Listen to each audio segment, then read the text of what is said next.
number of lectures in this course, we've discussed the realism of mystery and suspense fiction. Although we found that realism can be a very slippery term and that it can mean different things in different contexts, it's also true to say we can make some generalizations about it. In this lecture, we'll see that what constitutes realism for suspense narratives can be very different from the realism of many types of mystery narrative. Why is this? Mostly because suspense fiction works very differently from much mystery fiction. Arguably more sensitive to geopolitical and global concerns than traditional mysteries, suspense narratives featuring spies and conspiracies explore a wide range of concerns rarely touched upon by most mystery subgenres. For instance, espionage and conspiracy narratives frequently contain a race-against-time element that adds suspense to the narrative. In addition, the protagonists of these narratives are often mavericks, although this emphasis on individualism is often combined with a focus on relationships between large organizations and countries. Spy and conspiracy narratives are a fascinating and various part of the mystery and suspense fiction genre, and they have proved themselves to be enduringly popular among readers. Rudyard Kipling might seem like an unlikely place to begin a lecture about espionage and conspiracy fiction, but a discussion of his 1901 novel, Kim, reveals a number of useful things that will help orient our analysis of this subgenre. Kim tells the story of Kimball O'Hara, who was born in India to Irish parents, but who became an orphan when he was still young. Because he grew up living by his wits on the streets of Lahore, Kim becomes so tanned that he looks like an Indian boy. And in fact, he believes himself to be Indian. At one point in the novel, Kim meets and befriends Mahbub Ali, a horse trader who works for the British Secret Service, although Kim doesn't know this at the time they meet. When Kim's true background is discovered, he's sent to school at St. Xavier's, a school for British colonials. Although Kim misses the street life, he proves to be a good student. When he's not at school, he travels with Mahbub Ali, who, along with other members of the Secret Service, trains Kim to play what he calls the great game, or espionage.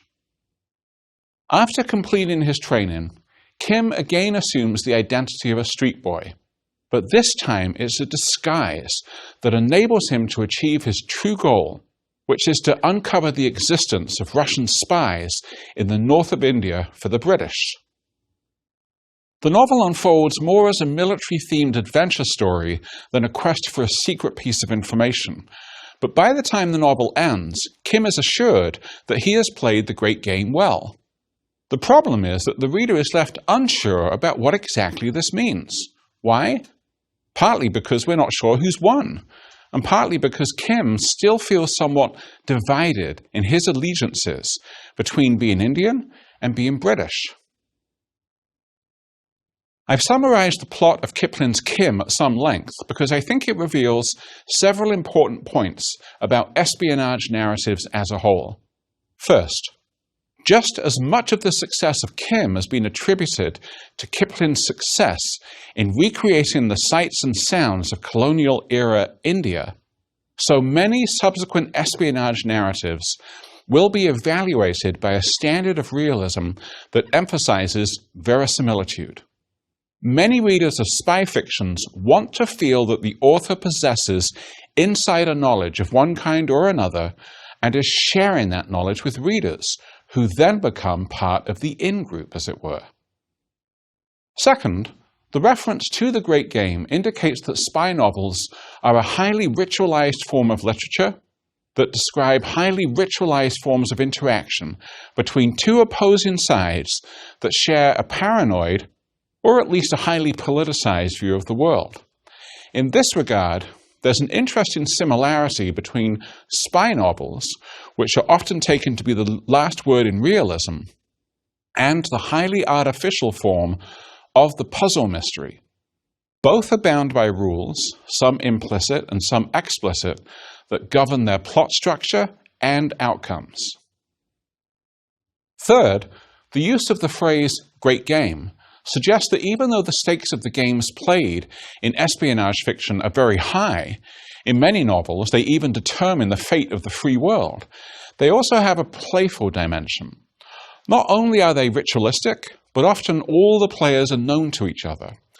In other words, being a spy often means belonging to an elite club, as we see when Kim is trained in spycraft. Part of the pleasure readers derive from spy fiction is the feeling that by learning the rules of the game and seeing it played out, they're also part of this club, albeit at one remove. And finally, the conclusion of Kim suggests not only that allegiance is a key element of spy narratives, but also that the question of which side one belongs to isn't always as straightforward as it might appear. At first glance, this last claim seems to contradict common sense about spy narratives.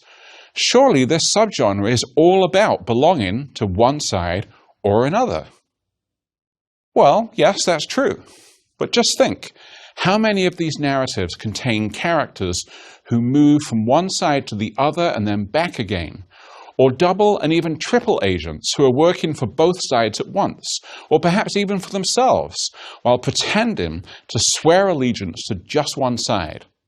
It quickly becomes clear that the notion of belonging in spy narratives is quite complex.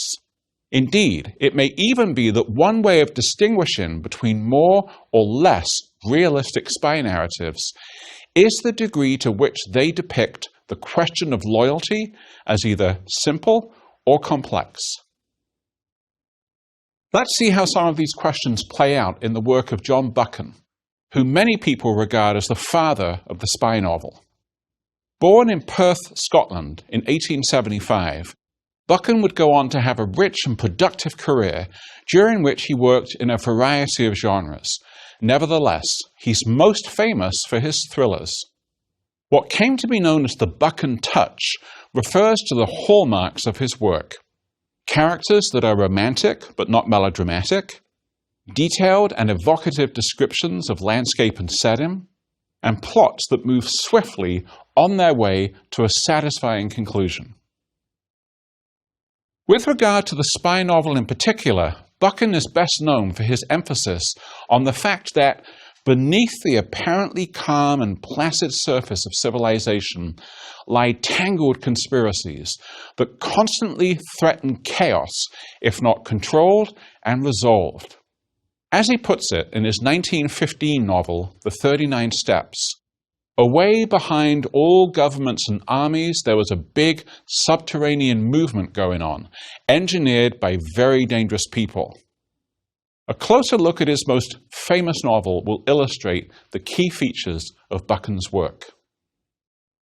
The 39 Steps tells the story of Richard Hannay, a young Scotsman who's visiting England after 30 years in South Africa. Hannay meets an American man named Scudder, who drops some hints about secrets that are of great interest to England. After Scudder is murdered in Hannay's flat, Hannay is hunted down by two groups, Scudder's enemies and the police, who believe Hannay is guilty of the murder. From this point on, the novel becomes a series of one cliffhanging episode after another, with a race against time element thrown in for good measure to heighten the suspense still further. Hannay possesses Scudder's notebook, which contains vital information, but the question is, can Hannay remain free long enough to deliver the information to the proper authorities and avert disaster? Eventually, Hannay succeeds, and in doing so, not only foils the plot of a secret spy organization, but also reveals the meaning of the novel's title. The fame of Buchan's novel would be enhanced still further by Alfred Hitchcock's 1935 film adaptation of The 39 Steps. I think Hitchcock was onto something when he realized that the apparent center of Buchan's plot, namely the secret in Scudder's notebook, was what Hitch famously called a MacGuffin. What's a MacGuffin? The thing the narrative appears to be about, but which in fact is merely a way of introducing the real subject of the narrative. So what's the real subject of Buchan's 39 Steps? Although the payoff of the narrative may be the foiling of the conspiracy, the center of the novel is Hannay's desperate situation. He's an innocent man who finds himself in extraordinary circumstances and must use his wits and initiative to survive the situation in any way that he can. If Rudyard Kipling's Kim was trained to play the great game, then we can say that Hannay is simply thrown into it without any of the game's rules being explained to him. Can he survive? The answer to that question is what engages the reader. Before leaving Buchan, there's one other feature of the 39 Steps that makes it very significant, and that's the identity of his villain. Rather than being a member of the underworld, Buchan's master spy is in fact the very epitome of respectability. Indeed, this is one of the things that makes him so dangerous. In this way, Buchan not only illustrates the extent to which paranoia is intrinsic to many spy narratives, but also suggests that respectability may be the ultimate conspiracy. The more respectable someone appears to be, the more suspicious they are, because in espionage and conspiracy fiction, it's the powerful rather than the powerless that you have to keep your eye on. If we follow this logic to its inevitable conclusion, it should come as no surprise that later examples of the genre would make Buchan's focus on a single spy look somewhat quaint. In the work of Ian Fleming and his novels featuring secret agent James Bond, it is organizations, principally governments and the countries that they represent, that are the real source of the threat. Against power of this magnitude, what can a single individual hope to do? Answering that question will help us explain the enduring popularity of the character of James Bond. Ian Fleming was born into a wealthy family in London, England in 1908. Because his mother controlled the family's wealth, however, Fleming wasn't able to access any of that wealth and instead had to work for a living, which reportedly he resented quite intensely. For the first part of his career, he worked predominantly as a journalist, but with the publication of his first novel, Casino Royale, in 1953, he started to become synonymous with this famous fictional creation. Ironically, given Bond's later reputation, Fleming chose such an undistinguished name for his protagonist because he was a great admirer of the work of Graham Greene and Eric Ambler. He originally aspired to write realistic espionage fiction using a rather featureless protagonist in the manner of the writers he admired. During the war, Fleming had worked for naval intelligence, and he certainly had a fund of experience he could have drawn upon in his novels. Obviously, things turned out very differently, partly because of Fleming's vivid imagination and love of the dramatic, and partly because of the pressure he imposed on himself to produce a new Bond novel every year. James Bond arguably became more of a caricature than a character. And yet, the novel's lack of realism didn't make them any less successful. Quite the opposite, as one review of Moonraker, Fleming's third Bond novel, suggests. A fantastic piece of nonsense. I didn't believe a word of it, but I couldn't put the book down until it was finished. I argued earlier that verisimilitude was key to the success of espionage and conspiracy fiction, yet now I seem to be arguing the opposite. How can this be? Bear in mind the fact that Fleming James Bond novels appeared as the Cold War was rapidly heating up. It might seem as if his audience would have wanted realistic spy novels during this period, novels suffused with a sense of real politics that would help them understand and process what was going on so that they could understand the story behind the headlines. Some might argue that Fleming did, at least to some extent, provide this kind of service in the Bond novels. From Russia with Love and On Her Majesty's Secret Service, for example, do draw upon contemporary geopolitics in their plots. It's obviously much more accurate, however, to argue that Fleming starts with the real world, but then moves away from it rapidly to write adventure tales in which a single, almost superhuman individual is capable of overcoming anything that criminal organizations and/or the Soviet bloc can throw at him. And this, of course, is exactly why Bond was not only incredibly popular when he first appeared, but is still alive and kicking today in the form of the film franchise that began all the way back in 1962 with the release of Dr. No. Not in spite of, but precisely because of their lack of realism, Fleming's novels and their film adaptations were popular. They gave the audience the realities of the Cold War in a form that was palatable and easy to consume. How was it palatable? In the sense that no matter how serious the situation gets, Bond always has everything under control. The emphasis on individualism that we've seen in many other examples of mystery and suspense fiction, think of Doyle and Poe's genius amateur detectives, or The Private Eyes of Hammett and Chandler, turns out to survive in the spy novel. Why? Because readers find the conflict between organizations with all their resources, including bizarre gadgets, and the individual who has the ability to use those resources effectively to be irresistible. When Fleming once described the goal of his writing as getting intelligent, uninhibited adolescents of all ages in trains, aeroplanes, and beds to turn over the page, he may have been selling himself short. It might be more accurate to say that the spy novels featuring James Bond performed a valuable social function, namely alleviating Cold War anxieties about the state of the world and entertaining people in the process. With this said, espionage and conspiracy fiction is such a varied subgenre that there's obviously no one correct way to write it. The best way to illustrate this point is to now turn to a writer whose work could not be more different from that of Ian Fleming, but who still had an enormous influence on the form. I'm referring to John le Carré, who was born David Cornwell in Poole, England in 1931. Just as Dashiell Hammett's work for the Pinkerton Detective Agency gave his hard-boiled crime fiction an unparalleled degree of realism, the same can be said of le Carré's career before he became a full-time writer.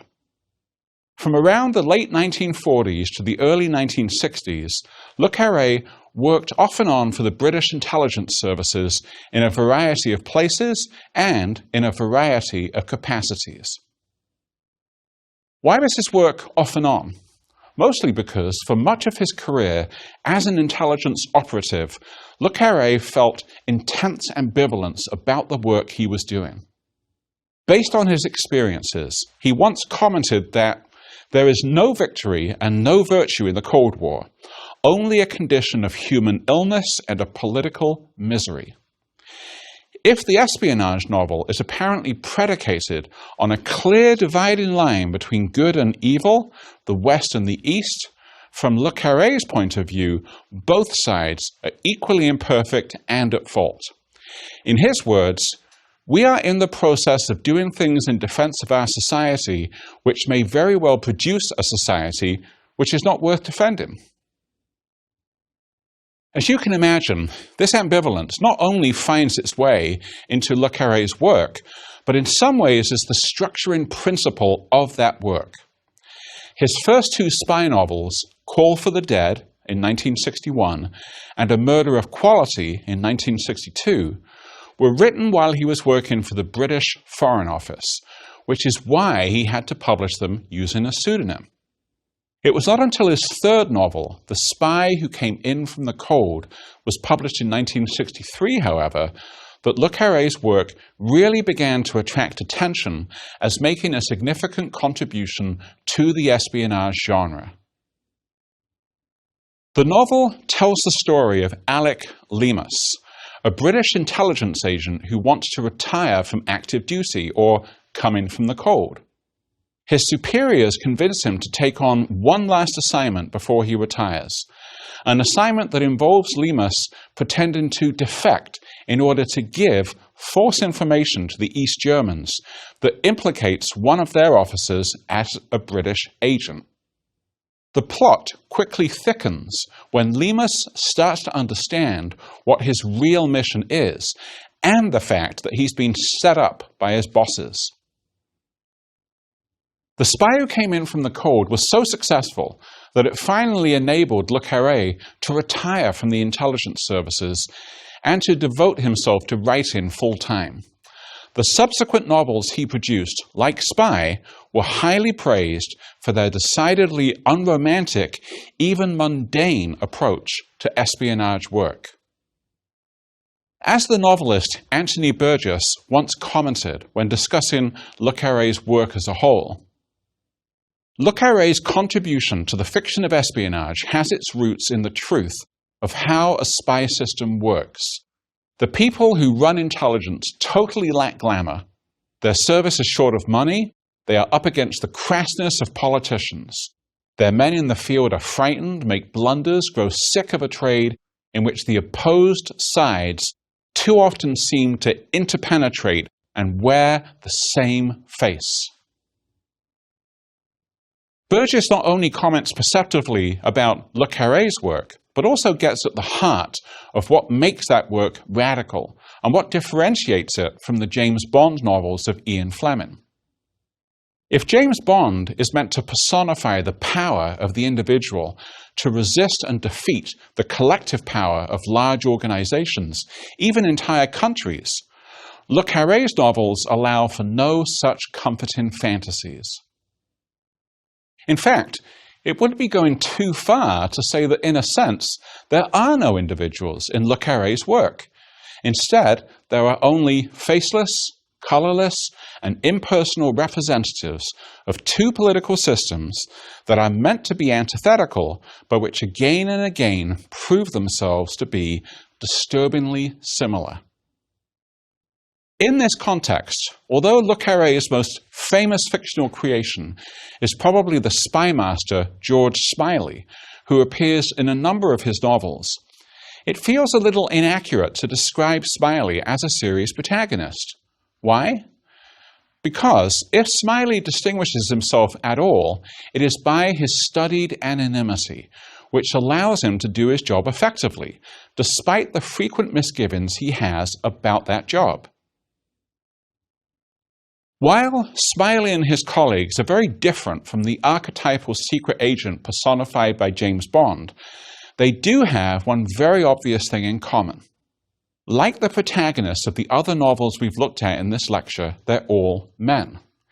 Even more than some other varieties of mystery and suspense fiction, it seems that the espionage and conspiracy subgenre is something of a boys' club. Fortunately, that situation is starting to change.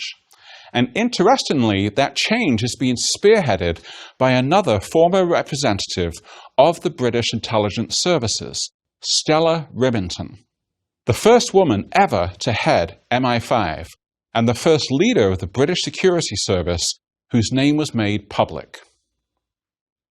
After retiring from the intelligence service, Rimington fulfilled a long-held ambition to become a novelist. This has resulted in a series of novels, beginning with the publication of At Risk in 2005, that feature female MI5 agent Liz Carlisle. Rimington has used the series not only to analyze recent political issues, such as drone warfare and the Arab Spring, but also to examine what the security services look like from the perspective of a female operative.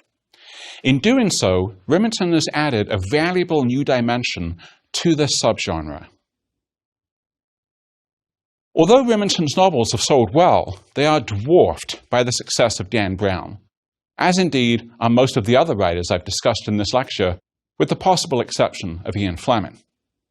While there's always been a significant amount of overlap between the espionage novel and conspiracy fiction, Dan Brown's career indicates that there's a huge market for what we might call the pure conspiracy narrative. That is, a narrative freed from any association with either professional spies or contemporary geopolitics. The popularity of this kind of narrative, I want to suggest, is both related to, but also different from, the demand for spy fiction. Brown's success as an author is largely a function of the way in which his fourth novel, The Da Vinci Code, which was published in 2003, became a worldwide bestseller. Although the novel's protagonist, Harvard symbologist Robert Langdon, had been introduced in Brown's 2000 novel, Angels and Demons, it was the combination of Langdon and the Da Vinci Code's plot that took Brown's career to the next level. That book begins with the murder of the chief curator of the Louvre Museum in Paris. When a mysterious riddle is discovered near the body, French authorities call upon Langdon to help them investigate the mystery. Following a complex trail of clues leads Langdon to the paintings of Leonardo da Vinci and eventually takes him on a long and dangerous quest for the Holy Grail. By the end of the novel, both Langdon and the reader have learned a great deal about a centuries-old conspiracy involving the Catholic Church. What was it about the Da Vinci Code that made it so successful? I'm going to go out on a limb here and say that it was definitely not the quality of the writing. In fact, in my view, Dan Brown is one of the worst writers we discuss in this entire course. I think it has more to do with how the novel helps the whole world make sense. Let me explain what I mean by taking a brief detour. In a fascinating book entitled Combined and Uneven Apocalypse, critic Evan Calder Williams discusses John Carpenter's classic 1988 science fiction horror film, They Live, in which the protagonist learns that the world is being controlled by aliens. The ostensible meaning of the film is, oh no, the world is being run by aliens. However, according to Williams, the real meaning of the film is, oh good, the world is being run by aliens. Why is an alien invasion a good thing? Because now we know that the world is being run by others, whether it be aliens or Dan Brown's secret society. Suddenly everything is comprehensible. Everything is coherent and organized, even if only in the sense that we can now identify a clear enemy. This is what Marxist critic Frederick Jameson has described as the way in which conspiracy narratives give their readers a vision of the social totality. In a world that seems more and more confusing, overwhelming, and incomprehensible, the success of the espionage and conspiracy narratives we've discussed in this lecture is related to the way they give us a comforting sense that we can make sense of the world around us and perhaps even change it for the better. We might even argue that the spy becomes a kind of private eye. But instead of knowing the city, he unravels a conspiracy about which we may be ignorant, even though it threatens us. In doing so, the spy, like other heroes in mystery and suspense fiction, attracts our admiration, both because of his competence and because, at least in theory, he makes the world a safer place.